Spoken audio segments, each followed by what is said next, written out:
नेपाल में 5 मार्च 2026 को राष्ट्रीय चुनाव आयोजित किए गए, जो देश की राजनीति के लिए एक महत्वपूर्ण घटना मानी जा रही है।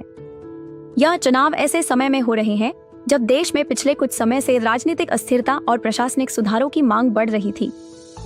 लाखों नागरिकों ने मतदान में हिस्सा लिया और उम्मीद जताई कि नई सरकार देश के प्रमुख मुद्दों पर ध्यान देगी। राजनीतिक विश्लेषकों का मानना है कि इस चुनाव का परिणाम आने वाले वर्षों में नेपाल की आर्थिक नीतियों, बुनियादी ढांचे के विकास और अंतर्राष्ट्रीय संबंधों को प्रभावित करेगा।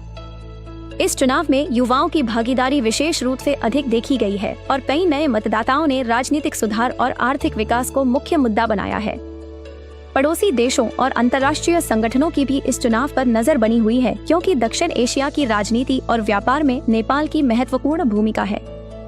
नेपाल में राष्ट्रीय चुनाव संपन्न देश भर में मतदाताओं की बड़ी भागीदारी, युवाओं की भागीदारी में वृद्धि, शासन सुधार और आर्थिक विकास प्रमुख मुद्दे। पड़ोसी देशों की नजर चुनाव पर नई सरकार से आर्थिक सुधार की उम्मीद। Source: economic times.